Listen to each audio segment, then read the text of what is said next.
السلام علیکم ورحمۃ اللہ وبرکاتہ۔ وعلیکم السلام ورحمۃ اللہ وبرکاتہ۔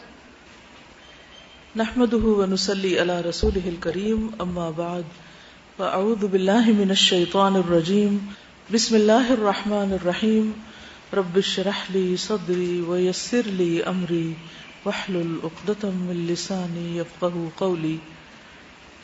پیج نمبر 68 سے سیدہ تمادر بن عمرو خنساء رضی اللہ عنہا قبیلہ قیس سے تھیں۔ ان کا لقب خنساء تھا، نام ان کا تمادر تھا، اور قبیلہ قیس کے خاندان سلیم سے تھیں۔ ان کا خاندانی پس منظر، آپ کا نام تمادر تھا۔ یہ نام اس لیے رکھا کہ ان کا رنگ بڑا سفید تھا۔ ان کا سلسلہ نسب قبیلہ مضر تک پہنچتا ہے۔ یہ وہ قبیلہ ہے جسے نبی صلی اللہ علیہ وسلم نے تمام قبائل کا قلعہ قرار دیا ہے۔ والد کا نام عمرو بن حارث تھا۔ ان کے 2 بھائی تھے، ایک کا نام صخر اور دوسرے کا نام معاویہ تھا۔ زمانے جاہلیت میں تمادر کو اپنے ان 2 بھائیوں کے ساتھ بالغانہ عقیدت تھی۔ جب ان دونوں کو قتل کر دیا گیا تو یہ دھاڑے مار مار کر روئیں۔ دونوں بھائیوں کی جدائی میں جی بھر کر آنسو بہائے۔ ان کے غم میں اتنے زیادہ اشعار کہے کہ ایک پورا دیوان مورز وجود میں آ گیا، جسے شعر و شاعری کے میدان میں ادب کا خزینہ قرار دیا گیا ہے، اور علمی اور ادبی دنیا میں نادر مفردات کا مرقع سمجھا جاتا ہے۔ ان کا دیوان جو ہے وہ کافی بڑا ہے۔ 1888 عیسوی میں یہ بیروت سے چھپا ہے، اور 1889 میں 1 سال کے بعد اس کا فرینچ ترجمہ بھی چھپا ہے۔ اس کی کیا وجہ ہوگی؟ جو علم دوست قومیں ہوتی ہیں وہ مختلف اقوام کے صرف موجودہ نہیں بلکہ تاریخی ورثے کو بھی چھانتی پرکھتی ہیں۔ اور اس کے ساتھ ہی کچھ اور عورتوں کے بھی مرثیے چھپے، کیونکہ یہ مرثیہ گو شاعرہ تھیں۔ پھر اس کے کچھ اور عرصے کے بعد ان کے دیوان کی شرح بھی چھپی۔ ان کا لقب سیدہ تمادر خنساء کے لقب سے مشہور اور معروف ہوئی۔ خنساء پست اور چپٹے ناک والی خاتون کو کہتے ہیں۔ اوپر ان کو کہا گیا کہ یہ سفید تھیں، اور یہاں ایک اور وجہ۔ ایک دفعہ رسول اللہ صلی اللہ علیہ وسلم نے سیدہ تمادر کو یا خنساء کہہ کر آواز دی تو انہوں نے اسی لقب کو اپنے لیے پسند کر لیا۔ چونکہ یہ رسول اللہ صلی اللہ علیہ وسلم کی زبان مبارک سے نکلا تھا، اس لیے انہوں نے اسی نام سے مشہور اور معروف ہونے کو ترجیح دی، اور اس لفظ کو اپنی شان و شوکت کی علامت سمجھا۔ خاوند سیدہ خنساء رضی اللہ عنہا کے خاوند کا نام رواحہ بن عبدالعزیز سلمی تھا۔ ان کے 4 شیر جوان بیٹے تھے۔ چاروں جنگ قادسیہ میں ایرانی فوج سے لڑنے کے لیے روانہ ہوئے تھے۔ بیسیکلی ان کی 2 شادیاں ہوئی تھی، پہلے تو انہی سے رواحہ کے ساتھ، پھر یہ فوت ہو گئے تو اس کے بعد دوبارہ شادی ہوئی مرداس کے ساتھ، پھر وہ بھی فوت ہو گئے تو باقی زندگی انہوں نے بیوگی میں گزاری۔ جنگ قادسیہ کے بارے میں کچھ معلوم ہے آپ کو؟ کیا جنگ تھی، کیسی جنگ تھی، کب ہوئی؟ سنا ہے کبھی قادسیہ؟ ہے کہاں قادسیہ؟ یس، قادسیہ جو ہے یہ عراق کا جو علاقہ ہے اس میں ہے، یعنی عراق کی طرف۔ حضرت عمر رضی اللہ تعالیٰ عنہ کے زمانے میں یہاں جنگ ہوئی تھی، یعنی عراق عرب میں ہے یہ۔ اور یہاں عمر رضی اللہ تعالیٰ عنہ کے زمانے میں ایک جنگ ہوئی تھی ایرانیوں کے ساتھ، اور ان کی فوج 2 لاکھ پر مشتمل تھی، جس میں 300 جنگی ہاتھی تھے۔ اس کے مقابلے میں مسلمانوں کی تعداد 30 سے 40 ہزار تھی صرف، اور ہاتھی وغیرہ کچھ نہیں تھے۔ تو اس سے آپ اندازہ لگا سکتے ہیں کہ کس قسم کا مقابلہ ہوگا۔ تو حضرت عمر رضی اللہ تعالیٰ عنہ کے زمانے میں ہوا تھا۔ چاروں نے اپنی والدہ محترمہ کی طرف واپس آنے کی بجائے رب العزت کے ساتھ ملاقات کو ترجیح دی۔ چاروں داد شجاعت دیتے ہوئے میدان جنگ میں جام شہادت نوش کر گئے۔ سیدہ خنساء رضی اللہ عنہا بہادری، دلیری، جرت اور شجاعت، فصاحت و بلاغت، وفاداری، اخلاص، انتہائی حسن و جمال اور نادر نوعیت کی ذہانت و فطانت کی پیکر تھیں۔ ان بے شمار خوبیوں کی بنا پر قوم کی بڑی بڑی مشہور اور معروف شخصیات کی نگاہوں کا مرکز و محور تھی۔ لیکن انہوں نے اپنے لیے رواحہ بن عبدالعزیز کو رفیق حیات پسند کیا. ان کے چاروں بیٹے زمانے جاہلیت میں ہر دل عزیز تھے. انہوں نے اسلام قبول کر لیا اور ان پر عرب مسلمانوں کو ناز تھا، یعنی ان کے سب بچے مسلمان ہو گئے. یہ نجد کی رہنے والی تھی، یعنی مکہ مدینہ کی رہنے والی نہیں تھی، نجد کے علاقے سے تھی. اور جب نبی صلی اللہ علیہ وسلم نے ہجرت کی ہے مدینہ میں تو وہاں آپ سے آ کر ملی. اس وقت ان کی عمر تقریباً 50 سال تھی، یعنی اپنی جوانی گزار چکی تھی، اور نبی صلی اللہ علیہ وسلم کی خدمت میں حاضر ہوئی اور پھر اسلام قبول کیا، اور اس کے بعد ان کے بیٹوں نے بھی اسلام قبول کر لیا. حضرت خنساء سے کوئی حدیث روایت نہیں ہے، لیکن وہ ایک بلند پایہ شاعرہ تھی. سیدہ خنساء کی شخصیت کے 2 پہلو نمایاں طور پر سامنے آئے. ایک پہلو زمانے جاہلیت میں آشکارا ہوا اور وہ ان کی بلند پایہ شاعری تھی. جب ان کے 2 بھائی صخر اور معاویہ قتل کر دیے گئے تو انہوں نے ان کے غم میں جی بھر کے آنسو بہائے. سیدہ خنساء نے نہ صرف خود اشک رواں کی نہر بہائی بلکہ اپنے بھائیوں کے غم میں ڈوب کر ایسا دل اندوز مرثیہ کہا کہ جس نے بھی سنا وہ زارو قطار رونے لگا. مرثیہ کہتے ہیں نا کسی کے فوت ہونے پر اس کے لیے شعر کہنا. ہر ایک نے مرثیہ سن کر آنسو بہائے. اس طرح خنساء کے غم میں شریک ہونے کا اظہار کیا. اس مرثیہ نگاری نے خنساء کو بے مثال شاعرہ ہونے کا اعزاز بخشا. ان کی مرثیہ بیانی کے چند نمونے ملاحظہ کریں. کہتی ہیں اعینی جودا ولا تجمدا الا تبکیان لصخر الندى الا تبکیان الجری الجمیل الا تبکیان الفتى السیدہ طویل النجاد عظیم العماد ساد عشیرته امردا. کیا اے میری دونوں آنکھوں تم بہتی نہیں جاؤ گی، یا اے میری دونوں آنکھوں بہتی جاؤ، سخاوت کرو، جودا جود و سخاوت سے، ولا تجمدا اور جامد نہ ہونا، یعنی سوکھنا نہیں، خشک نہ ہونا. الا تبکیانی کیا تم دونوں نہیں رو گی، لصخر الندى صخر کے لیے، صخر بھائی کا نام ہے، صخر کہتے ہیں چٹان کو ویسے معنوں میں، ندا جو بہت سخی تھا. الا تبکیان الجری الجمیل کیا تم نہیں روگی اس جری یعنی بہادر، الجمیل خوبصورت جمع مرد کے لیے. الا تبکیان الفتى السیدہ کیا تم اس نوجوان سردار کے لیے نہیں روگی. طویل النجاد عظیم العماد جو کہ بزرگی میں بہت اونچا، اور عظیم الرماد بھی یہاں کہا گیا بعض روایات میں، جس کی راکھ بہت بڑی تھی، یعنی بہت سخاوت کی علامت کہ وہ مہمانوں کے لیے کھانا پکانے میں بہت آگ جلاتا تھا. یا عظیم العماد، عماد پلر کو بھی کہتے ہیں جس کے پلر بہت اونچے تھے. جو کوئی بھی عمارت اس وقت اونچی ہوتی جو اس کے پلر اونچے ہو. سادہ اس نے سرداری کی، عشیرتہ اپنے خاندان کی، اپنے قبیلے کی، امردا جبکہ وہ ابھی بہت ہی چھوٹی عمر میں تھا.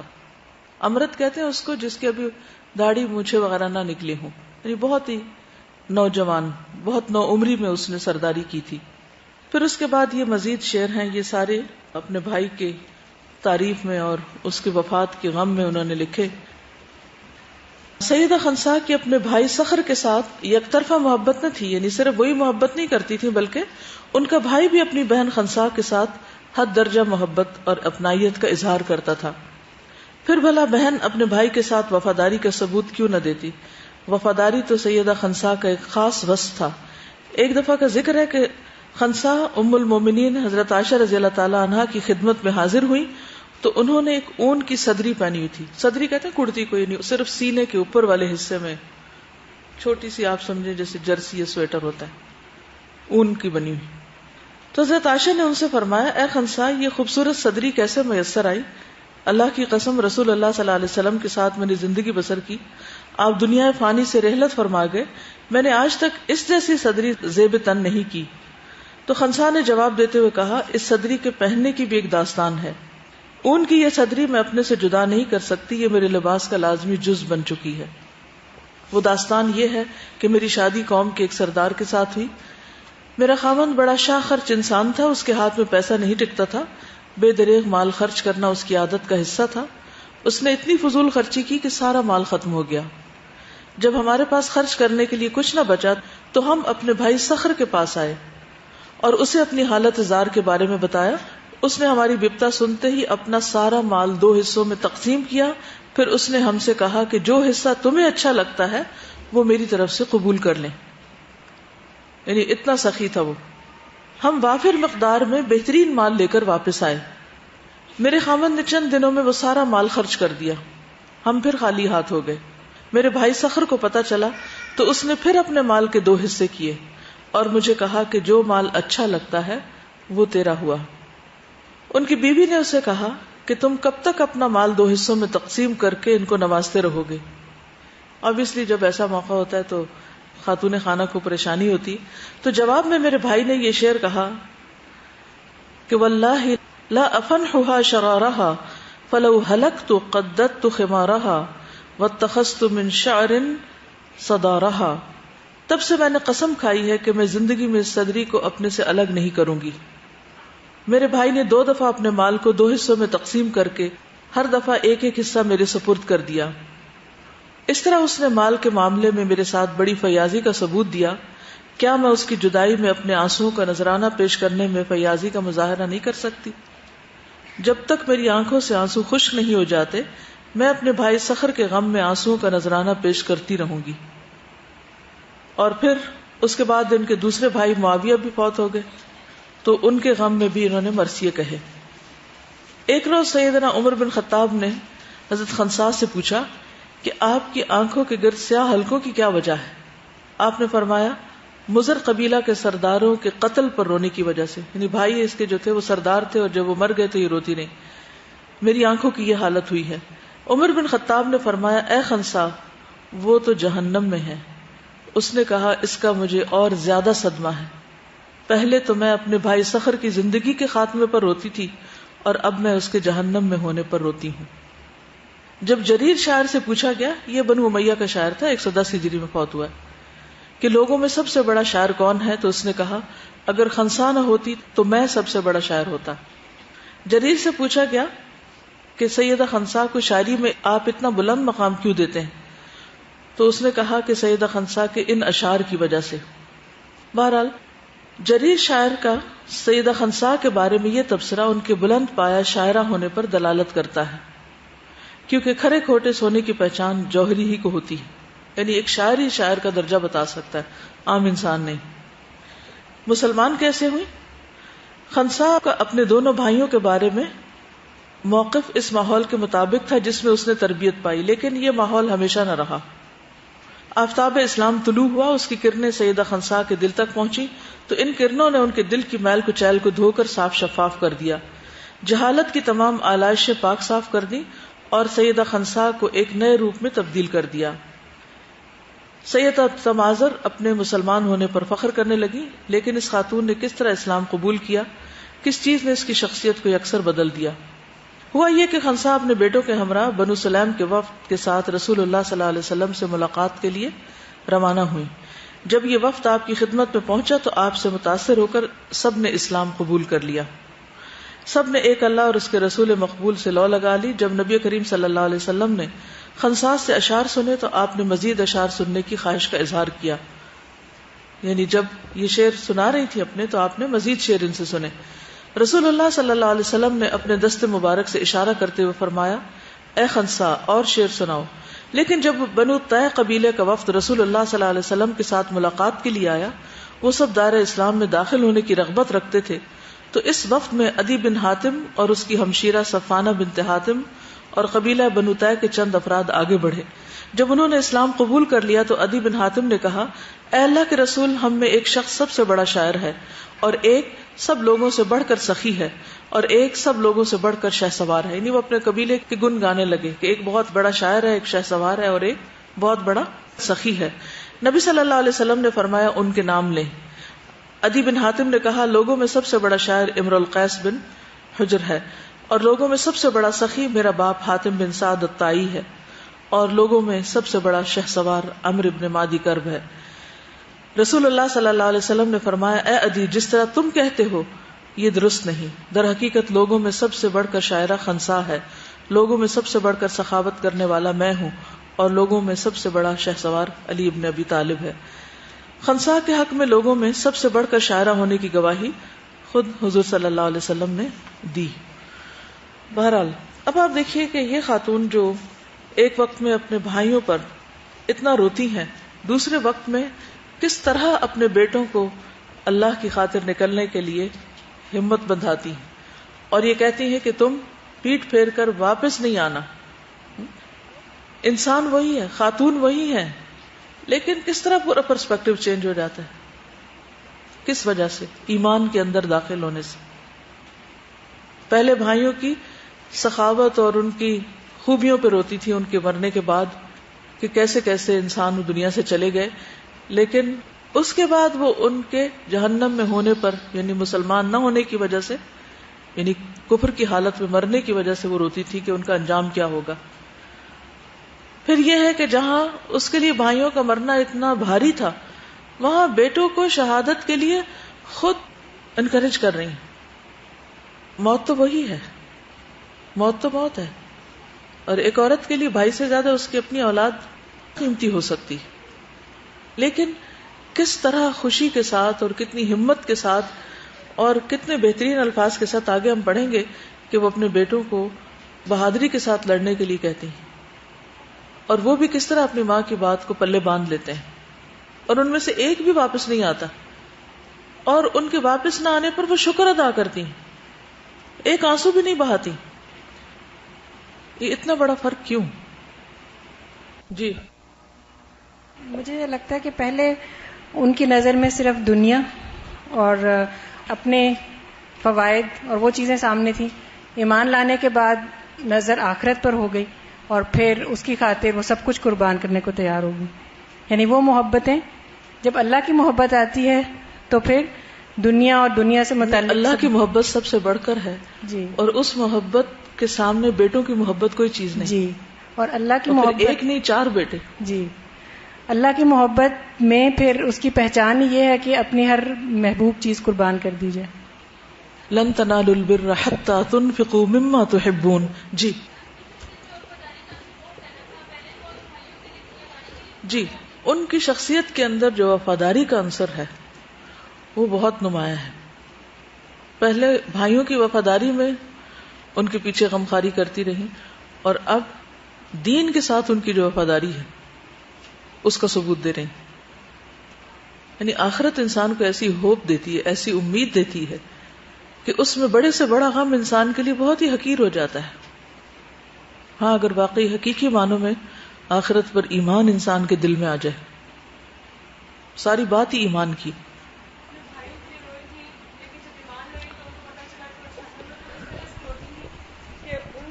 بے شک انہوں نے جان اپنی دی لیکن ان کا انجام اچھا نہیں ہوا، لیکن ان کو یہ کنفرم تھا کہ میں اگر اپنے بیٹے اللہ تعالیٰ کی راہ میں دوں گی تو وہ بہت اچھے مقام کو پہنچیں گے. انہوں نے اس تجارت کی ڈفرینس کو پہچان لیا تھا جو انہوں نے اللہ تعالیٰ کے ساتھ کیا. نفع نقصان کے معیار بدل گئے نا. تھوڑا سا ان کے بیٹوں کے بارے میں پڑھ لیتے ہیں، پھر انشاءاللہ میں دوبارہ آپ کی طرف لوٹوں گی. قادسیہ کی جنگ بپا ہوئی. یہ دن سیدہ خنساء کے ایمان کی آزمائش کا دن تھا. یہ مشکل ترین امتحان تھا، لیکن اس کا نتیجہ کیا نکلا؟ کیا اس امتحان میں وہ ناکام ہوئی یا انہوں نے امتیازی کامیابی حاصل کی؟ انہوں نے امتحان میں ایسی کامیابی حاصل کی کہ اس کی تاریخ میں مثال نہیں ملتی. جب سیدہ خنساء اور ان کے 4 بیٹوں نے جنگ قادسیہ کے لیے روانگی کا اعلان سنا تو 4 بیٹوں نے جلدی سے ہتھیار زیب تن کر لیے. ان کی بہادر والدہ اپنے بیٹوں کو حوصلہ دلانے لگی. مسلح بیٹوں کو نظر بھر کر دیکھنے لگی. اسے دکھائی دے رہا تھا کہ شاید اس کا اپنے بیٹوں کے ساتھ زندگی کا آخری لمحہ ہو. پھر انہوں نے اپنے بیٹوں سے مخاطب ہو کر کہا، اے میرے پیارے بیٹو، تم نے بخوشی اسلام قبول کیا اور اپنی پسند کے مطابق ہجرت اختیار کی. اس اللہ کی قسم جس کے سوا کوئی اور معبود حقیقی نہیں، تم ایک آدمی کے بیٹے ہو اور ایک ماں نے تمہیں جنم دیا ہے. میں نے تمہارے باپ کے ساتھ کبھی خیانت نہیں کی، یعنی میں شریف عورت ہوں، اور نہ تمہارے ماموں کو رسوا کیا، اور نہ تمہارے حسب نسب میں کوئی آمیزش آنے دی. تم یہ بات اچھی طرح جانتے ہو کہ مسلمانوں کے لیے کافروں کے ساتھ جنگ کرنے میں کس قدر ثواب ہے. تم اس بات کو بھی خوب اچھی طرح جان لو کہ باقی رہنے والا گھر فنا ہونے والے گھر سے کہیں بہتر ہے. اللہ سبحانہ و تعالیٰ فرماتا ہے، یا ایھا الذین آمنوا اصبروا وصابروا ورابطوا واتقوا اللہ لعلکم تفلحون. آل عمران 200. اے لوگو جو ایمان لائے ہو، صبر سے کام لو، باطل پرستوں کے مقابلے میں پامردی دکھاؤ، حق کی خدمت کے لیے کمر بستہ رہو، اللہ سے ڈرتے رہو، امید ہے تم فلاح پاؤ گے. جب تم صحت اور عافیت کے ساتھ صبح کے وقت اٹھو تو اپنے دشمن سے نبرد آزما ہونے کے لیے چاق و چوبند ہو کر میدان جنگ میں اترو. جب لڑائی کی آگ بھڑک اٹھے، زور کا رن پڑے، تو تم پورے جوش اور ولولے کے ساتھ اس میں داخل ہو جاؤ. پھر یا تم غازی بن کر کامیابی حاصل کرو گے اور مال غنیمت کے ساتھ واپس لوٹو گے، یا شہید ہو کر خلد بری کے معزز مہمان بن جاؤ گے. ہر دو صورت میں کامیابی اور کامرانی تمہارے قدم بوسی کرے گی. ایک مومن ماں نے اپنے مومن بیٹوں کے دلوں میں بہادری کی رمق پیدا کر دی. وہ اپنی والدہ کی جانب سے حوصلہ پا کر ایک اکڑ مزاج ظالم دشمن کے مقابلے کے لیے روانہ ہوئے. ان نیک دل بیٹوں نے اپنی والدہ کی وصیت کو میدان جنگ میں اترنے کے لیے زاد راہ بنا لیا. ماں کی وصیت بیٹوں کے لیے ایسا نور ثابت ہوئی جس سے میدان میں اجالا ہو گیا، یہاں تک کہ انہوں نے اپنے دشمن سے وہ کچھ حاصل کر لیا جس کی وہ امید رکھتے تھے.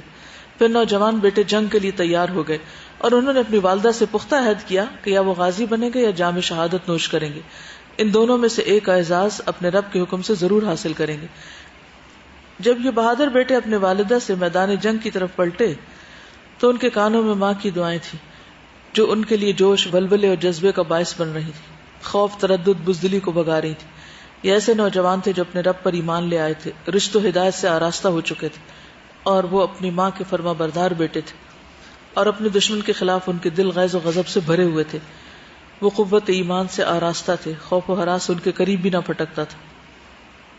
اور پھر ان میں سے ایک ایک بیٹے نے مختلف شعر پڑھے، یعنی ہر بیٹے نے الگ الگ جو ماں کی نصیحت یاد رکھی تھی وہ دہرائی، اور پھر ایک کے بعد ایک سب شہید ہو گئے. جنگ قادسیہ کے بہادر جنگجو فتح یاب ہو کر واپس آئے، لیکن سیدہ خنسا کے چاروں بیٹے واپس نہ آئے. خنسا میدان جنگ کی طرف روانہ ہوئی تاکہ بیٹوں کے بارے میں معلوم کرے. میدان جنگ سے واپس آنے والے ایک شخص نے خنسا کے قریب آ کر درد بھرے انداز میں بتایا کہ تیرے چاروں فرزند جام شہادت نوش کر چکے. انہوں نے نہایت صبر و تحمل کا مظاہرہ کیا، نہ اپنے چہرے کو پیٹا، نہ اپنے کپڑے پھاڑے، اور نہ اپنے سر پہ مٹی ڈالی، کیونکہ سب جاہلی دور کے کام تھے.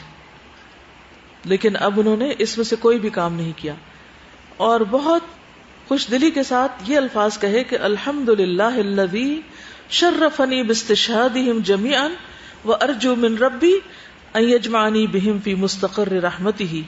شکر ہے اس اللہ کا جس نے ان تمام کو خلعت شہادت سے سرفراز کر کے مجھے عزت بخشی. میں اپنے رب سے یہ امید رکھتی ہوں کہ وہ مجھے اپنی رحمت کے زیر سایہ جنت میں ان کے ساتھ ملا دے گا. سیدہ خنسا زندگی کے آخری لمحے تک نعمت ایمان سے سرفراز رہی. وہ ایمان ہی کی حالت میں 24 ہجری کو دنیا فانی سے کوچ کر گئیں. دور جاہلیت میں عربوں کا ایک طریقہ یہ تھا کہ حج سے پہلے مختلف علاقوں میں وہ اپنی شعر و شاعری کی مجلسیں جماتے تھے، یعنی لوکل مقابلے آپ سمجھے کہ ہوتے تھے. جیسے ہمارے ہوتا ہے نا کہ نیشنل لیول کے مقابلے ہوتے ہیں تو اس سے پہلے ڈویژنل لیول پر، ضلع کی سطح پر پہلے مقابلے ہوتے ہیں. تو اسی طرح عربوں کے ہاں بھی مختلف مقابلے پہلے ہوتے شعر و شاعری کے. اس میں سے جو لوگ منتخب ہوتے وہ پھر حج کے موقع پر سوق عکاظ میں جو بہت بڑا میلہ لگتا تھا وہاں پر اپنی شاعری سنایا کرتے تھے. ایک اور بات یہ کہ ان مقابلوں میں جو بھی کوئی شعر و شاعری کرتا، چاہے مرد ہوتا ہے یا عورت ہوتے، سب شریک ہوتے تھے. ربیع الاول کے مہینے میں جب موسم بہار کا آغاز ہوتا تو یہ مجلسیں جمنا شروع ہو جاتی. اس زمن میں پہلی مجلس دومت الجندل میں ہوتی، اس کے بعد سوق ہجر میں، پھر عمان میں، پھر حضر موت میں، پھر صنعاء میں.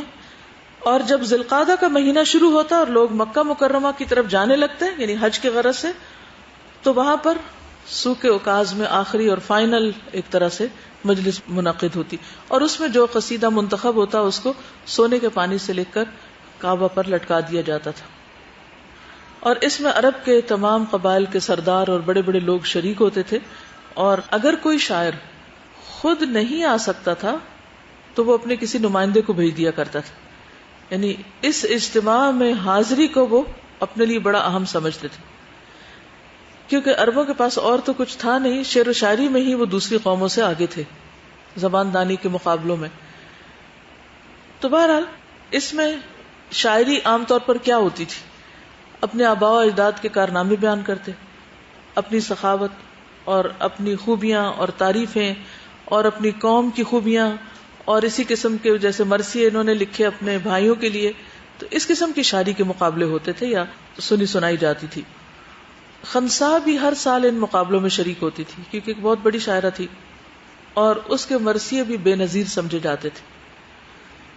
تو جب وہ اپنے اونٹ پہ سوار ہو کر آتی تھی تو باقی شعراء اس کے گرد حلقہ باندھ لیتے تھے.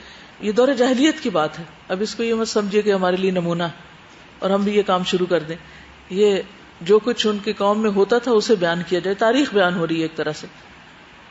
اور کیونکہ اونٹوں پہ سفر ہوتا تھا تو ان کے اونٹ کی بھی بڑی شان ہوتی تھی، باقی لوگ آس پاس ایک طرح سے استقبال کے لیے آ جاتے اور ان سے شعر سنانے کی فرمائش کرتے تھے. ان کا جو خیمہ لگتا تھا سوق اوکاز میں، اس کے اوپر باقاعدہ لکھا جاتا تھا ارث العرب، یعنی عربوں میں سب سے بڑی مرثیہ گو شاعرہ. اور باقی لوگ پھر خاص طور پر ان کے اس کلام سے مستفید ہونے کے لیے ان کی طرف رجوع کرتے. اب دیکھیے کہ شعر و شاعری تو ویسے بھی ہر ایک کو پسند ہوتی ہے، لیکن اگر اس میں رونے رلانے کا عنصر ہو تو وہ اور بھی زیادہ چونکہ ایموشنل سین کریٹ کرتی ہے، تو لوگ ایسی شاعری کی طرف اور زیادہ متوجہ ہوتے ہیں. تو اس بنا پر بھی ان کی بہت شہرت تھی. عربوں کا ایک بہت مشہور شاعر تھا زیاد بن معاویہ، وہ نابغہ زبیانی کے نام سے مشہور تھا. نابغہ زبیانی، زبیان ایک قبیلہ بھی ہے. تو بہرحال وہ ایک طرح سے منصف ہوتا تھا، اس کے سامنے لوگ آ کے اپنی شعر و شاعری رکھتے تھے. تو وہ بھی خنسا کے شعر جو تھے وہ بہت پسند کرتا اور بہت داد دیتا تھا، اور وہ کہا کرتا تھا کہ تم جنوں اور انسانوں کی سب سے بڑی شاعرہ ہو، یعنی جنوں کو بھی ساتھ ملا لیتے تھے. اور اس کے خیال میں ایسی شاعرہ یعنی ایسی کوئی عورت جس نے اس قسم کے شعر کہے ہوں کبھی پیدا نہیں ہوئی. تو بہرحال اس کے بھائی چونکہ جوانی میں ہی فوت ہو گئے تھے، تو اس سے پہلے کہتے ہیں کہ چند ایک شعر کہا کرتی تھی تھوڑے بہت، لیکن بھائیوں کی موت نے اس کو حقیقی معنوں میں شاعرہ بنا دیا تھا. اس سے کیا بات پتہ چلتی؟ یعنی شاعری تو وہ پہلے بھی کر رہی تھی، لیکن موقع کی مناسبت سے کوئی دو چار شعر کہہ دیے، تھوڑا بہت پوٹینشل ان کا استعمال ہو رہا تھا، لیکن بھائیوں کی وفات سے وہ اصل شاعرہ بن گئی. کیوں؟ کبھی کبھی آزمائش آپ کو پالش کر دیتی ہے. ہاں، صدمے سے وہ پازیٹیو ریزلٹ لیا، بجائے یہ کہ وہ روتے دھوتے بالکل ہی الگ ہو جاتی، انہوں نے اس کو بھی پازیٹیولی یوز کیا تھا. دیکھیے صدمہ جو ہوتا ہے نا، اس کے دو طرح کے ایفیکٹ ہوتے ہیں.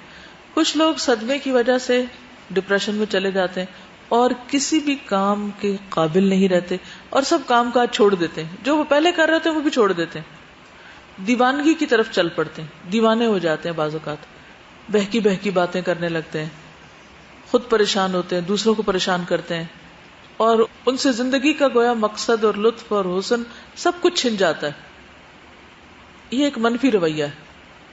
لیکن کچھ لوگوں کو صدمے پہلے سے بھی بہتر انسان بنا دیتے ہیں، جیسے ہند بنت عتبہ، ان کو صدمے نے ایک اور طرح کی شخصیت بنا دیا، اور کس طرح اس نے اپنی ساری کی ساری صلاحیتیں اور طاقتیں اپنے مقصد کے لیے استعمال کی. وہ اچھا تھا یا برا اس سے ہمیں غرض نہیں، ہم اس وقت دیکھ رہے ہیں کہ ایک صدمے نے ان سے کیا کام کروا لیا. تو صدمے کے اثرات مختلف طرح ہوتے ہیں لوگوں پر، اور یہاں ان پر یعنی خنسا پر صدمے کے اثرات بہت مثبت طریقے سے ہوتے ہیں کہ ایسی شاعری سامنے آئی کہ وہ اس صدمے کے بغیر آ ہی نہیں سکتی تھی. صدمہ تو ہر انسان کو زندگی میں کچھ نہ کچھ پہنچتا ہے، چھوٹا یا بڑا، کیونکہ اللہ تعالیٰ کا وعدہ ہے وَلَنَبْلُوَنَّكُمْ بِشَيْءٍ مِّنَ الْخَوْفِ وَالْجُوعِ وَنَقْصٍ مِّنَ الْأَمْوَالِ وَالْأَنفُسِ وَالثَّمَرَاتِ وَبَشِّرِ الصَّابِرِينَ الَّذِينَ إِذَا أَصَابَتْهُمْ مُصِيبَةٌ قَالُوا إِنَّا لِلَّهِ وَإِنَّا إِلَيْهِ رَاجِعُونَ أُولَٰئِكَ عَلَيْهِمْ صَلَوَاتٌ مِّن رَّبِّهِمْ وَرَحْمَةٌ وَأُولَٰئِكَ هُمُ الْمُهْتَدُونَ. اتنی بڑی بڑی آزمائشوں سے گزر کر ایسے لوگ ہدایت کی طرف آ جاتے ہیں، لیکن کچھ لوگ ہدایت کی بجائے اور گمراہی کی طرف چل پڑتے ہیں. بعض لوگ سوال کرتے ہیں کہ کیسے پتا چلے کہ آزمائش ہے یا عذاب ہے، ہوتا ہے نا سوال. عذاب جو ہوتا ہے اس کے نتیجے میں انسان اور گمراہ ہو جاتا ہے، اور آزمائش جو ہوتی ہے اس کے نتیجے میں عموماً انسان کامیابی حاصل کر لے تو اور اس کے درجے بلند ہو جاتے ہیں. ضروری نہیں کہ آزمائش کے نتیجے میں بھی انسان ضرور اعلیٰ درجات پر ہی پہنچے، لیکن عذاب کیا ہے؟ اللہ کی ناراضگی کے اظہار کا طریقہ آپ کہہ لیجیے. تو جب کسی پر کوئی مصیبت آتی ہے تو اس کے بعد اس کا ریئیکشن کیا ہوتا ہے؟ اگر وہ اللہ تعالیٰ سے اور دور ہو جاتا ہے، دین سے اور دور ہو جاتا ہے، تو اس کا مطلب یہ کہ وہ تکلیف اس کے لیے ایک سزا تھی، تو وہ دنیا میں اس کو سزا مل گئی، پوری نہیں، جو بھی حصہ دنیا کا تھا اس کا. جی، ٹرننگ پوائنٹ بھی ہوتا ہے. ہماری بہت سی ہڈن کوالٹیز ہوتی ہیں جو ہمیں نہیں پتہ لگتی، لیکن جب صدمہ آتا ہے تو پھر ہمیں پتہ لگتا ہے کہ یہ کوالٹیز ہمارے اندر تھی. بالکل. جیسے ارتھ کوئک آتا ہے اور زمین پھٹتی ہے تو وہ چیزیں زمین سے باہر آتی ہیں جو اس سے پہلے نہیں آتی، اور انسان اس درجے کا زمین کو پھاڑ بھی نہیں سکتے یا اس کو ہلا بھی نہیں سکتے. استاذہ یہ جو پوائنٹ ہے نا کہ صدمہ یا مشکلات جو ہمارے لیے ٹرننگ پوائنٹ ہوتی ہے یا پوائنٹ آف ریئلائزیشن ہوتی ہے ہماری لائف میں، مجھے ایسا لگتا ہے کہ نارمل سچویشنز میں ہم بہت زیادہ لوگوں سے گھرے ہوئے ہوتے ہیں، لیکن جب اس طرح کی کوئی سچویشن آتی ہے تو ہم تھوڑا سائڈ پہ ہو جاتے ہیں اور اپنے آپ کو ایکسپلور کرتے ہیں. اس دوران، اس ایکسپلوریشن کے دوران ہمیں اپنے ذات کے، اپنی پرسنالٹی کے وہ پوائنٹس پتہ چلنے شروع ہوتے ہیں جو ہمیں ویسے نارمل حالات میں شاید کبھی نہ پتہ چلتے کہ ہمارے اندر یہ بھی چیزیں موجود ہیں. آئی تھنک یہ ہم نے ہند کی ان کی بھی پرسنالٹی میں بھی دیکھا، اور مجھے ابھی بھی ایسے لگ رہا ہے کہ جب انسان کا مائنڈ کا کچھ پارٹ سویا ہوا ہوتا ہے، جب اس کو دھچکا لگتا ہے تو وہ پارٹ ہل جاتا ہے. تو it's just about controlling yourself, کہ اب آپ کو ایک نئی چیز اپنے ہی اندر مل رہی ہے، اگر آپ اس کو کنٹرول کر کے پازیٹیولی یوز کر لو تو اس طرح کر سکتے ہو، اور اگر آپ وہ ایک ایسی ہے نا کہ کسی کو ایک سونے کی کان مل گئی، یا تو دیکھ کے پاگل ہو جائے گا یا پھر اسی کو یوز کر لے گا. یہ جو دھچکا لگنے والی بات ہے نا، آپ نے کبھی گاڑی پہ یا بس پہ سفر کیا ہوگا تو ہوتا کیا ہے کہ عام طور پہ کچھ کرنے کو نہیں ہوتا تو انسان سونے لگتا ہے. پھر جب ایک دھماکے سے گاڑی رکتی ہے تو کیا ہوتا ہے؟ کوئی سو سکتا ہے؟ اس کے بعد جو آپ کی آنکھ کھلتی ہے تو وہ کس قسم کی بیداری ہوتی ہے؟ پہلی بیداری سے بہتر یا ویسی؟ یعنی اس سے پہلے جو آپ جاگ بھی رہے ہوتے ہیں تو وہ سونے جیسے ہی جاگنا ہوتا ہے، لیکن اس سو کے جو جاگتے ہیں تو وہ پھر جاگنا ہے. استاذہ جو آزمائش یا جو صدمہ ہوتا ہے نا، اس کے بعد کا جو ریئیکشن ہوتا ہے نا، تو ہم اس پہ کیا کرتے ہیں، یہ بھی ہمارا اللہ کی جو قدر ہے وہ اس کو شو کرتا ہے نا. جیسے جب بھائیوں کی ڈیتھ ہوئی تھی تو کیونکہ وہ ایمان کی وہ کیفیت نہیں تھی تو انہوں نے کپڑے بھی پھاڑے اور روئی بھی اور سارے معاشرے کو رلا دیا. لیکن جب بیٹوں کی ڈیتھ ہوئی تو نہ کوئی ایسی حرکت تھی. تو اس کی وجہ سے کیا کہ اللہ تعالیٰ کی رضا پہ راضی ہو جاتا ہے انسان جو ہوتا ہے. مجھے یہ بات بھی سمجھ آتی ہے کہ جب ایک غمگین دل کے اندر ایمان آتا ہے تو پھر انہوں نے کس طریقے سے اس چیز کو ایک مقصد بنایا اور چاروں بیٹوں کے اوپر فوکس کیا، اور پھر ان کی بہترین تربیت کر کے ان کو میدان جنگ تک پہنچا کے ان کو بہت زیادہ ہمت دلائی، اور پھر جب وہ فوت ہو گئے تو اس وقت بھی صبر کا ایک پہاڑ بن جاتی ہیں، اور پھر آخر میں ایمان کی حالت میں ہی فوت ہوتی ہیں. ہم سب کو اپنے ایمان کا نصیب تک پتہ چلتا ہے کہ ہم ایمان ہمارا کتنا ہے جب ہم پریشانی میں ثابت قدم رہتے ہیں. اللہ تعالیٰ ہم سب کو بھی یہ چیز عطا کریں. یہ بھی ہوتا ہے کہ جب ہم کوئی بھی چیز ایک دفعہ برداشت کر لیتے ہیں، کوئی بڑا شوق زندگی میں یا کوئی بھی جو بھی جس کے لیے بڑا ہو، تو اس کے بعد آپ کے اندر ایک کریج آ جاتی ہے، جیسے آپ شوق آبزرور لگ جاتا ہے آپ کے اندر. پھر آپ کو بہت زیادہ چیزیں اتنی ڈسٹرب نہیں کرتی کیونکہ ایک کیپیسٹی آ چکی ہوتی ہے. تو یہ بڑی بلیسنگ ہوتی ہے. اگر وہ کتاب پڑھ رہے ہوں آپ جو مشکلات کا مقابلہ، تو اس میں آپ نے وہ چیپٹر دیکھا ہوگا کہ جس میں کہ مشکلات ضروری ہیں، یعنی کہ ہر انسان کے لیے آزمائشیں اور ٹیسٹ اس کی شخصیت کو نکھارنے کے لیے بہت ہی ضروری ہے. اس کے بغیر انسان کچھ نہیں بن پاتا. جی استاذہ، مجھے لگتا ہے کہ دو چیزیں انسان کے اوپر بہت زیادہ، اور بھی چیزیں افیکٹ کرتی ہیں لیکن دو زیادہ. ایک ایمان جس طرح دل کے اوپر افیکٹ کرتا ہے، اسی طرح غم بھی ریلیشن شپس کے اعتبار سے. جس کے ساتھ آپ کا جتنا اسٹرانگ ریلیشن شپ ہوتا ہے ادھر سے آنے والا غم اتنا زیادہ آپ کو افیکٹ کرتا ہے. اور جس طرح ایمان پوری پرسنالٹی کو بدل دیتا ہے، اسی طرح بعض غم بھی پوری شخصیت کو بدل کے رکھ دیتے ہیں، اور انسان وہ کچھ کر لیتا ہے جو عام حالات میں نہیں کر سکتا. بالکل. اور پھر آپ دیکھیے کہ شعر بھی ایسے تھے کہ جس سے یہ خود نہیں صرف روتی تھی بلکہ سب کو رلا دیتی تھی. اور پھر ایک شعر میں کہتی ہیں کہ الا یا صخر ان ابکیت عینی فقد اضحکتنی زمنا طویلا.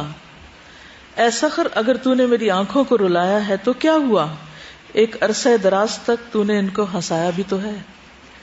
کتنی مثبت سوچ ہے. یعنی یہ نہیں کہتی کہ یہ کیا مصیبت ہے کہ بھائی مر گیا اور مجھے اب رونا پڑتا ہے، یا زمانے کو دکھانے کے لیے مجھے غمگین رہنا پڑتا ہے.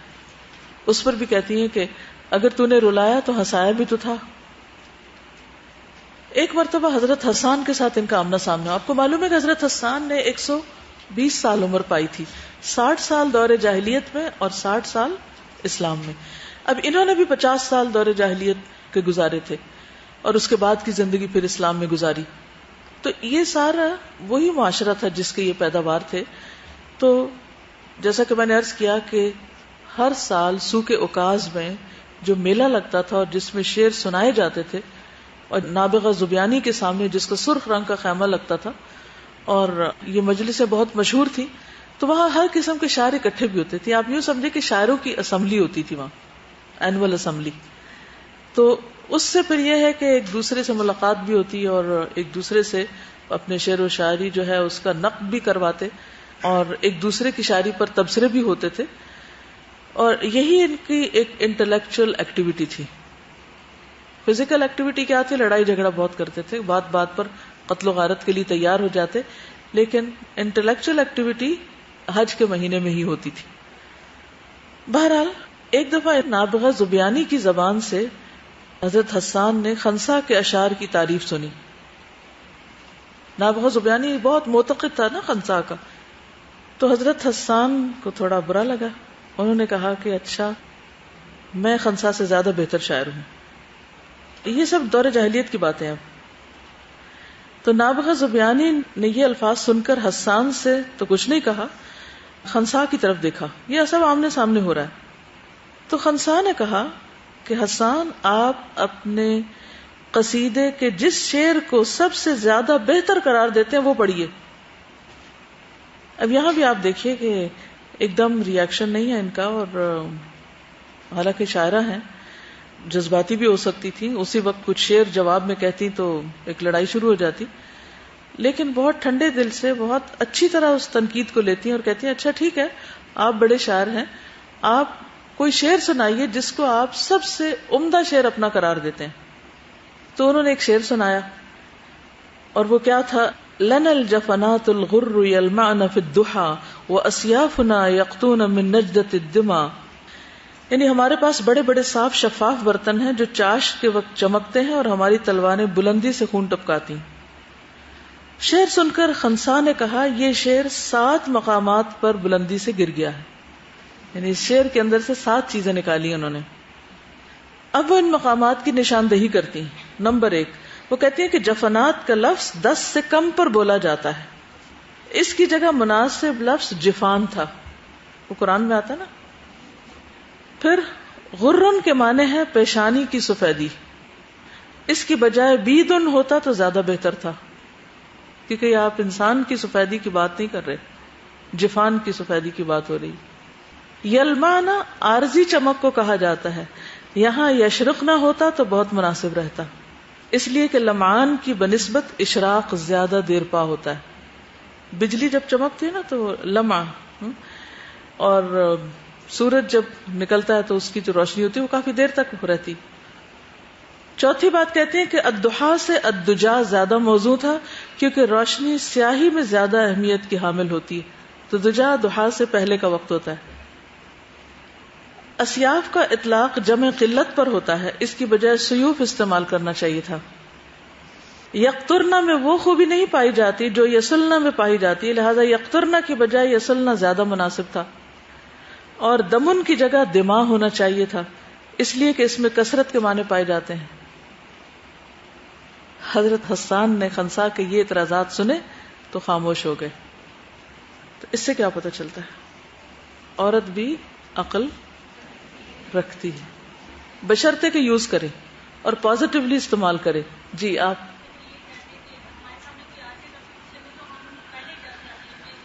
جی ایک تو یہ تھا کہ اگر حسان نے کہا کہ میں زیادہ اچھا شاعر ہوں تو وہ جواب میں ہاتھا پائی شروع ہو جاتی ہے، کچھ بھی ہوتا.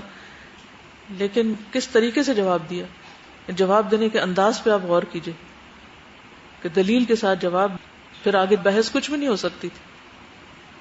انہوں نے صرف یہ نہیں کہا کہ یہ نہیں ہونا چاہیے، یہ بھی بتایا کہ کیا ہونا چاہیے. جی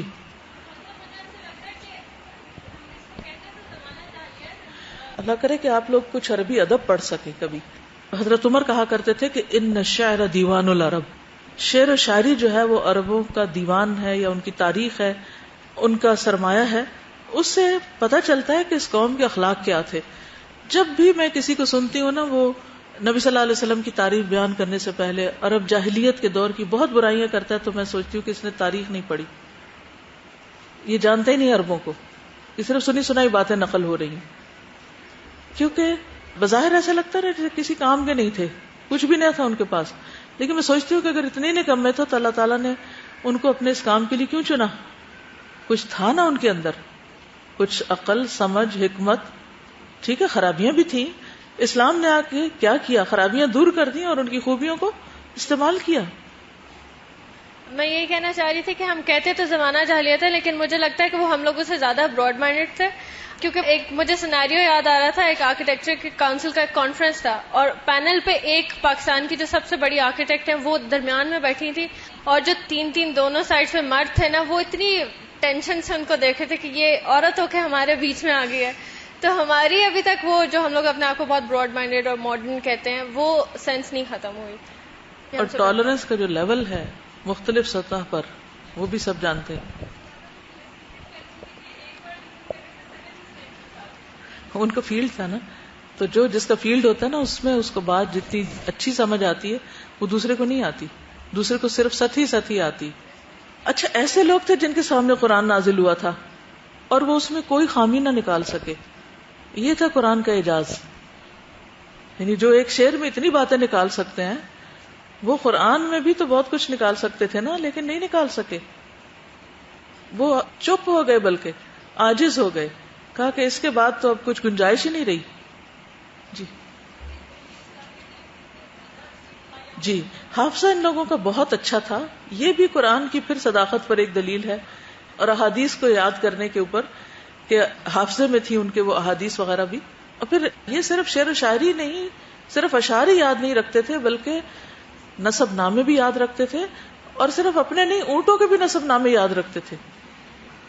یعنی ذہانت بلا کی تھی ان کے اندر، کیونکہ وہ کاغذ کا تو دور نہیں تھا. اگر قرآن ہم جیسی کسی قوم پہ نازل ہوتا تو ہر آیت میں پتہ نہیں کتنی غلطیاں کرتے، حفظ کرنے کے باوجود کرتے. جی اس میں استاذہ میں دو چیزیں دیکھ رہی تھی. ایک تو یہ کہ انہوں نے اتنا انٹیلیجنٹلی حضرت حسان کو کہا کہ آپ اپنا شعر جو آپ کو سب سے اچھا لگتا ہے وہ پہلے پڑھیں. جیسے حضرت موسیٰ نے بھی جادوگروں کو کہا تھا کہ اچھا جو کچھ تمہارے پاس ہے دکھا دو. اور اس کے علاوہ جو ان کی فیلڈ تھی she was fully occupied with it. ان کو بہت اچھے طریقے سے ساری لینگویج کا بھی پتا تھا کہ انہیں پتا تھا کہ وہ کہاں سے کیا اس کے اتار چڑھاؤ ہوں گے، کہاں پہ وہ روک سکتی ہیں. پھر جس کو زبان نہ آتی ہو وہ ایک کی بجائے دوسرا لفظ بتا سکتا ہے. اور استاذہ ہند کے واقعے میں بھی اور اس میں بھی جو چیز بہت کامن ہے وہ یہ ہے کہ سچ، وسعت نظر اور دلیل. اور کوئی اسے مائنڈ بھی نہیں کر رہا، آپس میں بھی جو بات کر رہے ہیں. اب بظاہر حضرت حسان نے یعنی ان کے پہلے دل میں ایک چیز آئی لیکن انہوں نے اظہار کر دیا، اور جب انہیں پتہ چل گئی تو خاموش بھی ہو گئے. لیکن ہمارا سب سے بڑا مسئلہ استاذہ مجھے یہ لگتا ہے یہ ہے کہ ہم جھوٹ، لگی لپٹی اور اس طرح کی چیزیں، تعویلیں، ان کے اوپر ہم سب کرتے ہیں. استاذہ میں یہ دیکھ رہی تھی کہ اس سے پہلے حیات صحابہ کے درخشاں پہلو میں بھی جب ہم چونکہ کرتے ہیں اسٹڈی اس کو بھی، تو اس میں بھی میں نے جو معاشرے کی تصویر دیکھی نا صحابہ کرام کی، تو مجھے نظر آیا کہ منافقت نہیں تھی ان لوگوں کے اندر. اور جب ہم اپنے حالات کے ساتھ دیکھتے ہیں، اب ہم بھی تو چونکہ پڑھ چکے ہیں نا قرآن، ہر چیز کا ہمیں بھی پتہ ہے، لیکن میں نہیں سمجھتی کہ ہمارے اندر سے ابھی تک صحیح معنوں میں منافقت نکلی ہے. تو وہ یہ کہ مجھے تو یہ حیرت ہوتی ہے کہ وہ خاتون جو ساری زندگی رو رہی ہے وہ کس طرح بیٹوں کی اور 4 بیٹوں کی شہادت پہ رو نہیں رہی. ایمان ہی تو تھا. کیسا ایمان تھا، کیسی تبدیلی آئی. کوئی انہوں نے بہت بڑی بڑی مجلسیں اور لیکچرز اور سالوں سال کی کوئی اسٹڈی نہیں کی تھی. وہ سچا ایمان تھا جو اندر داخل ہوا تھا اور پوری پرسنالٹی چینج ہو گئی تھی. ہمارے اندر تبدیلی نہیں آتی. روز پڑھتے ہیں، روز سنتے ہیں، روز بلاتے ہیں، روز پڑھتے ہیں، روز سنتے ہیں، وہیں کے وہیں. سالدہ پھر یہ دیکھیں کہ ان کو یہ سارا غم جو تھا آہستہ آہستہ یا تھوڑا تھوڑا نہیں ملا، ایک ہی دم ان پر غم کا پہاڑ جو تھا وہ ٹوٹ پڑا، کس طرح انہوں نے اس کو جذب کر لیا اپنے اندر. آج آپ دیکھیں جو مسلمان ہونے کا دعویٰ کرتے ہیں، ایک بچہ فوت ہو جائے کیا کرتے ہیں؟ ساری عمر اس کے لیے روتے رہتے ہیں. جو مجھے بات ہر صحابیہ کے اندر نظر آ رہی ہے کہ انہوں نے کسی بھی غم کا ایشو نہیں بنایا. پہلے لگتا تھا کہ عورتوں کے اندر یہ چیز، یعنی کاکروچ آ گیا دیکھ کے یا گھر میں کوئی برتن ٹوٹ گیا تو we make such an issue کہ گلاس آج ٹوٹ گیا، آج میرے گاؤن جل گیا، آج میری ہانڈی جل گئی. ہم بار بار ان چیزوں کا اتنا تذکرہ کرتے ہیں، لیکن ان کے ساتھ اتنے بڑے بڑے حادثے ہیں، انہوں نے ایشو نہیں بنایا اس چیز کو. بالکل. ہمارے یہاں تو لگتا ہے خواتین خاص طور پر نا بہت ہی نازک اور بالکل ہی ختم ہے. جیسے یہ کچھ تو وہ خود ہی ختم ہے، کچھ ختم کر دیا گیا ہے اور انہوں نے ایکسپٹ کر لیا اس کو، یعنی قبول کر لیا کہ ہم کچھ نہیں کر سکتے. جی سب کہہ رہے ہیں نا کہ ان میں اتنا کانفیڈینس تھا، اور لیکن میں نے جو بات آبزرو کی کہ وہ اتنی پاپولر تھی کہ ان کے اونٹ کے گرد اتنا بڑا حلقہ بن جاتا ہے، لیکن وہ اپنے بیٹوں کو کیا کہہ رہی ہیں کہ میں نے تمہارے باپ کے ساتھ کبھی خیانت نہیں کی. اب ہم دیکھیں کہ شادی کے بعد تو کچھ لوگ اپنی زندگی اپنی عزت کی تحفظ کر ہی لیتے ہیں ٹو سم ایکسٹینٹ، لیکن کہہ رہی میں نے تم لوگوں کے ماموں کو کبھی رسوا نہیں کیا.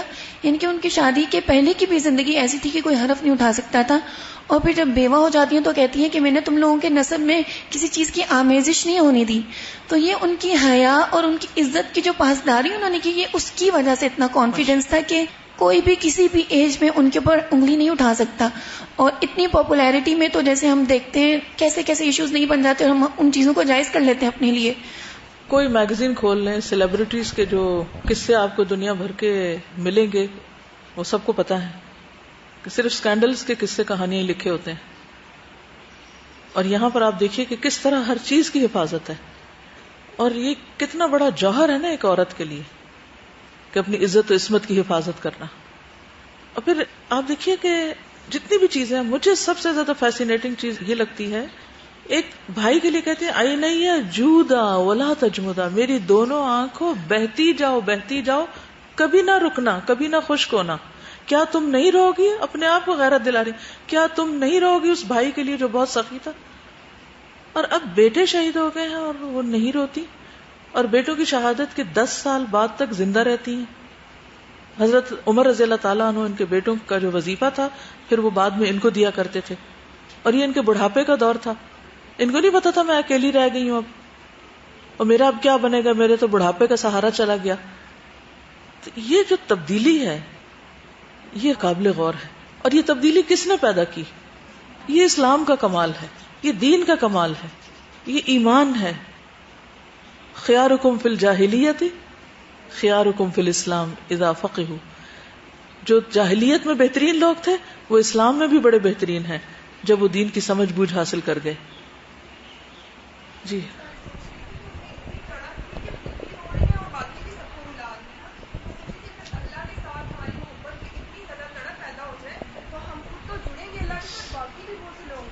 یس یس ویری گڈ. مجھے ان کی پرسنالٹی اور ان کا کریکٹر اتنا ساؤنڈ لگا، اتنا کمپلیٹ لگا. ابھی ہم لوگوں نے پیچھے ایک لائن پڑھی کہ ان کے اندر شجاعت بھی تھی، بہادری بھی تھی، اور پرسنالٹی کا ایسپیکٹ سب کچھ. مجھے ایسا لگتا ہے کہ جب ہم کانفیڈنٹ ہونے کے چکروں میں پڑتے ہیں نا تو ہم شرم و حیا کو پیچھے چھوڑ جاتے ہیں. جب ہم پروفیشنلزم کے پیچھے پڑتے ہیں تو ہم اپنے خاندان کو پیچھے چھوڑ جاتے ہیں. ہم ایک ایسپیکٹ کو پالش کرنے کے لیے دوسرے کو بالکل ہی پیچھے چھوڑ دیتے ہیں، لیکن انہوں نے ہر چیز کو بالکل اپنے ساتھ رکھا ہے اور ہر چیز کو ایک متوازن سچویشن میں رکھا ہے. گڈ. تھوڑا سا آگے کر لیں پھر اس کے بعد انشاءاللہ آپ کو. بشار بن برد ایک بہت بڑا شاعر ہے عربوں کا، کہتا ہے کہ میں عورتوں کے اشعار دیکھتا ہوں تو ان میں کوئی نہ کوئی نقص پاتا ہوں، یعنی کہیں نہ کہیں مجھے کمی بیشی لگتی ہے. اس سے پوچھا گیا کیا خنسا کے اشعار میں بھی کوئی نقص پایا جاتا ہے؟ بولا وہ تو شعر گوئی اور حسن کلام میں مردوں سے بھی بازی لے گئی ہے. اسی طرح بنو امیہ کا ایک شاعر اختل تھا، اس کو نابغہ زبیانی کے برابر کا شاعر سمجھا جاتا تھا. تو وہ خلیفہ عبد الملک بن مروان کے دربار میں حاضر ہوا اور ان سے قصیدہ مدحیہ پیش کرنے کی اجازت طلب کی. عبد الملک نے کہا تمہارا مقصد بہادری اور بے خوفی میں مجھے شیر، سانپ اور چیتے وغیرہ سے تشبیہ دینا ہے تو میں اس قسم کے شعر نہیں سننا چاہتا. یعنی اگر تم مجھے بہادر قرار دینے کے لیے چیتے شیر سے تشبیہ دیتے تو مجھے وہ پسند نہیں. البتہ خنسا کی طرح کے اشعار سنانا چاہتے ہو تو ضرور سناؤ، یعنی اس نے جس قسم کے الفاظ اور لغت استعمال کیے وہ ٹھیک ہے. حضور صلی اللہ علیہ وسلم سے ان کی جتنی بھی گفتگو ہوئی اس میں بھی آتا ہے کہ آپ صلی اللہ علیہ وسلم نے ان کی جو باتیں تھی ان پر تحسین فرمائی، یعنی کہ بہت ساؤنڈ سالڈ قسم کی گفتگو تھی.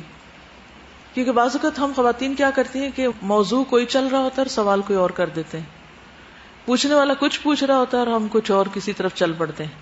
لیکن جو آپ کے ساتھ ان کی گفتگو تھی اسی کے بعد ان کو پھر خنسا کا لقب ملا تھا، یعنی بہت فوکسڈ تھی. حضرت خنسا جب اسلام لے آئیں اور اس کے احکام پر عمل کرنے لگی تو بھائی کی یاد ان کے دل میں بدستور رہی. زمانہ جاہلیت میں عورتیں کسی کا سوگ کرتی تو سر پر بالوں کا گچھا باندھ لیتی، یعنی جوڑا بنا لیتی تھی، بال اوپر کر لیتی تھی. حضرت خنسا نے بھی اپنے بھائی سخر کے سوگ میں اسی طرح کا گچھا باندھا ہوا تھا. ایک مرتبہ وہ بیت اللہ کا طواف کر رہی تھی کہ حضرت عمر کی نظر ان پہ پڑ گئی. انہوں نے ان کو بلایا اور فرمایا اسلام اس قسم کے سوگ اور افسوس کی اجازت نہیں دیتا، یعنی اپنا حلیہ تبدیل کر لو. عرض کیا امیر المومنین، جس غم اور افسوس میں میں ہوں اسے میں ہی جانتی ہوں، خدا کرے کوئی اور ایسے غم میں مبتلا نہ ہو. حضرت عمر نے اسے تسلی دی اور فرمایا کہ لوگوں پر بڑی بڑی مصیبتیں آئی ہیں، انہوں نے برداشت کی ہیں، تم بھی برداشت کرو، لیکن اس طریقے سے اسلام نے منع کیا ہے، اس کو چھوڑ دو. یعنی وہ ایک غم کا سمبل ہوتا تھا. تو اس کے فوراً بعد انہوں نے وہ بالوں کو سیدھا کر دیا اور بھائی کے افسوس کا دوسرا طریقہ اختیار کر لیا، اور وہ یہ کہتی تھی کنت ابکی لہو من الثأر وانا اليوم ابکی لہو من النار. پہلے میں اس کے انتقام پر روتی تھی کہ اس کا انتقام کیوں نہیں لیا گیا یا لینا چاہیے، لوگوں کو ابھارتی تھی. اپنے بھائی سخر کے بدلہ لینے کے لیے رویا کرتی تھی، اور اب میں اس لیے روتی ہوں کہ وہ قتل ہو گیا اور اسلام نہ لا سکا اور وہ اب جہنم کی آگ میں جلتا ہوگا. تو یہ بھی آپ دیکھیے کہ ایمان ہی کی وجہ سے یہ پورا پیراڈائم شفٹ ہو رہا ہے. حضرت عائشہ کی خدمت میں بھی یہ حاضر ہوا کرتی تھی اور وہ بھی ان کو یعنی مختلف نصیحتیں کیا کرتی، اور بہت بہادری اور جرت کی صفات ان کے اندر تھی. اور یہ 16 ہجری میں جنگ قادسیہ ہوئی تھی جب یہ اپنے بیٹوں کو لے کے میدان میں پہنچی تھی. یعنی یہ نہیں کہ صرف بیٹوں کو بھیج دیا، ان کو سمجھایا، ان کو انکریج کیا، لیکن خود بھی پیچھے گئی. اور جب روانہ کر رہی تھی تو بہت پرجوش تقریر کی جس کے چند جملے یہ ہیں: میرے پیارے بیٹو، تم اپنے دل کی گہرائیوں سے ہلکا بگوش اسلام ہوئے، نہیں میرے کہنے پہ نہیں، خود اپنی خوشی سے ہوئے ہو، اور اپنی رضامندی سے راہ خدا میں ہجرت کر کے آئے ہو. تم پر کسی قسم کا جبر اور اکراہ نہیں ہے. یاد رکھو اللہ کے سوا کوئی لائق عبادت نہیں. جس طرح تم ایک ماں کے بیٹے ہو اسی طرح ایک ہی باپ کے فرزند ہو. میں نے نہ کبھی تمہارے باپ سے خیانت کی اور نہ تمہارے ننھیال کو رسوا کیا. تمہارا نسب بے داغ، تمہارا حسب بے عیب ہے. تم خوب جانتے ہو کہ مسلمانوں پر اللہ کی طرف سے مخالفین اسلام کے خلاف جہاد کرنا فرض قرار دیا گیا. اس بات کو اچھی طرح ذہن نشین کر لو کہ عالم جاودانی کے مقابلے میں یہ دنیا فانی ہے، یعنی وہ زندگی ہمیشہ کی ہے اور یہ فنا ہونے والی ہے. اللہ تعالیٰ کا ارشاد ہے، پھر وہی آیت پڑھی جو پیچھے آپ کو سنائے گی، یا ایھا الذین آمنوا اصبروا وصابروا ورابطوا واتقوا اللہ لعلکم تفلحون. میرے دل کے ٹکڑوں، دشمن سے پنجہ آزمائی کرنے اور اس سے تیغ زن ہونے میں صرف ایک رات کا فاصلہ باقی ہے. جو ہی تم دشمن کے مقابلے میں کھڑے ہوگے، سورج کی روشن اور تابناک کرنیں تمہاری شمشیر کے جوہر دیکھنے کے لیے بےتاب ہیں. تمہارے اندر پاکیزہ خون گردش گناہ ہے. تمہاری بہادری تمہارا شیوا اور لڑائی تمہارا پیشہ ہے. جب دیکھو کہ مارکہ کارزار پورے جوبن پر آ گیا، لڑائی کے ہولناک شعلے چار سو بھڑک اٹھے ہیں اور میدان جنگ میں آگ برسنے لگی ہے اور خون کے فوارے چھوٹنے لگے ہیں، تو پوری زور سے لڑائی میں گھس پڑو، انتہائی بے جگری سے لڑو، بے دریغ تیغ زنی کرو. لڑائی میں کود کر فتح و شکست پہ نظر مت رکھو، نتائج اللہ کے ہاتھ میں ہیں، اسی سے فتح کے طالب رہو. یہ نصیحتیں آپ غور سے سنیے. میرے جگر گوشو، اسلام کی حمایت تمہارا فرض اولین ہے. یہ زندگی عارضی ہے. بہادر کے لیے بستر کی موت آر ہے اور میدان جنگ کی موت اس کا زیور ہے. ایک اور بات یاد رکھو، جب تم میدان جنگ میں اترو تو کسی بزدل سے مقابلہ نہ کرو. اس سے لڑنا یا اسے مار دینا شجاعت نہیں. یعنی آسان رستے نہیں ڈھونڈنا. کہتے ہیں انگلی کٹا کے شہیدوں میں شامل ہونے والی بات، تو وہ نہیں کرنا. کسی بہادر اور جنگجو کی آنکھوں میں آنکھیں ڈالنا اور اس کے سامنے اپنی تیغ آبدار کے جوہر کا مظاہرہ کرنا، یہی بہادری ہے. اس لیے مقابلے کے لیے بہادر دشمن کا انتخاب کرو. چیلنجز، یہ کتنی زبردست بات ہے. جاؤ میرے دودھ کی لاج اور اپنے خاندان کے خون کی آبرو رکھنا. مسلمان کے لیے شہادت کی موت افضل ترین موت ہے. اور پھر بیٹوں نے بھی ایک کے بعد ایک شعر پڑھے اور اس طرح سب شہید ہوتے گئے. اس میں آپ دیکھیے کہ یہ جو چیلنجز کو فیس کرنے کی بات ہے، یہ بھی مائیں سکھایا کرتی ہیں اپنے بچوں کو کہ چیلنجز سے گھبراؤ نہیں. اب پالنے کا طریقہ کیا ہو گیا ماؤں کے، بچے جوان بھی ہو جاتے ہیں، ان کی شادی بھی ہو جاتی ہے، تو بھی وہ کہتے ہیں یہ ہمارے پروں کے نیچے ہی رہیں، ان کو گرم ہوا بھی نہ لگے، مسجد نہ جانا، کیا پتا وہاں کوئی دھماکہ ہو جائے. یعنی چھوٹے چھوٹے کاموں کے لیے بھی ان کو آگے نہیں بڑھنے دیتی. ان کی بجائے خود ہی سارے کام کر لیتی ہیں، خود گروسری پہ چلی جائیں گی، سارے کام خود نپٹائیں گی. بچے کہاں سے سیکھیں گے؟ اصل میں ڈر پڑتے کہاں سے ہیں؟ ڈر کہاں سے آتے ہیں؟ جب کوئی ڈراتا ہے کچھ چیزوں سے تو تبھی ڈرتا ہے نا انسان. اچھا، ہر وقت حالات کی خرابی کا رونا روتے رہتے ہیں، اس لیے کوئی پازیٹیو چیز نظر نہیں آتی. اپنے بیٹوں کو کہہ رہی ہے کہ بہادر دشمن کا انتخاب کرو. تو ہمارے یہاں مائیں اگر ایک اسکول میں بچے کے ساتھ کوئی کمپیٹ کر رہا ہے اور وہ پوزیشن کو نہیں بیٹ کر رہا تو اس کا اسکول چینج کرا دیں گی کہ بھئی میرا بچہ ڈپریس ہو جائے گا اور وہ آگے نہیں بڑھ سکتا. تو ایسے اسکول میں جہاں پہ یہ کمپیٹ کرے اس کو وہیں ڈلوا دیتی ہوں. اندھوں میں کانا راجا بنا رہے. اور استاذہ یہ تھا نا کہ اپنے بچوں کو یہی جو بات تھی کہ بہادری کی وہ ترغیب دے رہی ہیں. ہماری کیا کرتی ہیں، چھوٹی چھوٹی ڈرانا شروع کر دیتی ہیں، اندھیرے سے ڈراتی رہتی ہیں، سو جاؤ ورنہ یہ آ جائے گا، سو جاؤ ورنہ یہ آ جائے گا. تو جیسے یہ اپنے بچوں کو بہادر بنا رہی ہیں، ہمیں بھی چاہیے کہ بہادر بنائے، بزدل نہیں بنائے. شاہین کیا کرتا ہے، اپنے چھوٹے سے بچے کو بھی نا گھونسے سے دھکا دیتا ہے، اترو نیچے تو تمہیں پتا چلے کہ تمہیں اڑنا کیسے آئے گا. اور ہم سکھاتے ہیں دانا کیسے چگنا ہے اور اس کو کھانا کیسے، سب کچھ. اور پھر اس میں کوئی انسان کے اندر جو ہے وہ قابلیت پیدا نہیں ہوتی. وہ اپ ٹو مینس پیرنٹس ہی دیکھ رہے ہوتے ہیں after means even 30-40 years of their life. وہ بڑے ہو کر بھی ڈیسیژن نہیں لے پاتے. پھر دیکھیے نبی صلی اللہ علیہ وسلم کے جو ابتدائی سال تھے وہ کہاں گزرے تھے. یعنی اگر صرف ماں کی گود میں ہی رہ کے کسی نے بہت قابل بننا ہے تو یہ تو کوئی کرائیٹیریا نہیں. ٹھیک ہے، ماں کی محبت شفقت ضروری ہے، لیکن پھر اوور پروٹیکٹیو ہونا، زیادہ محبت دینا، اسپائل کر دینا اور بچے کو کسی کام کا نہ چھوڑنا، یہ کس قسم کی تربیت ہے؟ یعنی سال سال کے بچے ہو جاتے ہیں سکڑے اور بیمار، اور وہ ہر وقت گود میں ری ری ری ری لیے پھرتی ہیں ان کو. پھر نیچے مٹی میں چھوڑو، مٹی میں رولیں تو ان کی صحت بنے. یہ کس قسم کی محبت ہے کہ نہ انہیں کھلانا آئے، نہ پلانا آئے، نہ انہیں بھگانا آئے، نہ وہ سخت جان ہو، اور صرف گود میں اٹھائے رکھنے کو ہم سمجھیں کہ ہم بڑی کیئر کر رہے ہیں، اور وہ کسی کو دیکھ کے ڈر جائیں، ایک دم کسی سے بات نہ کر سکیں. تو یہ تو کوئی تربیت نہیں. تو ٹھیک ہے، میں نہیں کہتی کہ بالکل غافل ہو جائیں اور ان کے نفع نقصان کے بارے میں بھول جائیں، لیکن یہ مت سمجھے کہ ہر وقت گود میں لیے رہنے سے زیادہ بہتر تربیت ہوتی. اس کے لیے گود میں بھی رکھیں، لڑنے کے لیے بھی چھوڑیں، زمین پہ بھی چھوڑیں، خود کھانے کے لیے بھی چھوڑیں، اور بھاگنے دوڑنے دیں اور کچھ توڑنے پھوڑنے بھی دیں، کوئی بات نہیں، اس سے بھی سیکھتے ہیں بچے. جی ایگزیکٹلی، بالکل. میرا تو دم گھٹنے لگتا ہے اس ماں کے پاس بیٹھ کے جو بچے کو ہر بات سے منع کرے. وہ بچہ ادھر چڑھنا، نو نو نو یہ نہیں ہاتھ لگانا، یہ ادھر چڑھنے، نہیں نہیں اوپر نہیں چڑھنا، نیچے جانے کا، نہیں نہیں نیچے نہیں جانا، ادھر نہیں جانا، ادھر نہیں جانا. میں کہتی ہوں کس عذاب میں آ گیا یہ بچہ، اس کو کچھ بھی کرنے کی اجازت نہیں، کوئی اسپیس ہی نہیں دیتے ہم، ہر چیز پہ کنٹرول کیا ہوا ہے. ٹھیک ہے حدود بتائیں، یہ حرام ہے، یہ حلال ہے، یہ جائز ہے، یہ ناجائز ہے، لیکن جاؤ بھاگو کرو کام. اور اگر گرتا بھی ہے تو وہ پکا ہوتا ہے. ٹھیک ہے، نظر رکھیں، لمٹ سیٹ کریں، اس سے باہر نہیں، اس کے اندر جو بھی آزادی ہے تمہاری. جی یس، ان کو یا ان کے کپڑوں کی فکر ہوتی ہے، اپنے گھر کی صفائی کی فکر ہوتی ہے.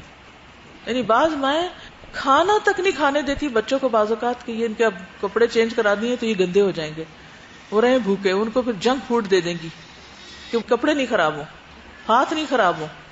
اصل میں ہم نے تربیت کا معنی سمجھا اچھے کپڑے پہناؤ ان کو، اچھا کھانا کھلاؤ، دنیا بھر کی لگژریز ان کے قدموں میں لا کے ڈھیر کرو، یہ اچھی تربیت ہے، یہ کیئرنگ اور لونگ مدرز ہیں. جبکہ وہاں ان چیزوں پہ نہیں ہے توجہ کسی اور چیز پر ہے. وہ اخلاق اور وہ کردار اور زندگی کا مقصد اور وہ کام کے وقت واقعی کام کا ثابت ہونا، یہ ساری چیزیں ان کی پرائرٹی ہیں.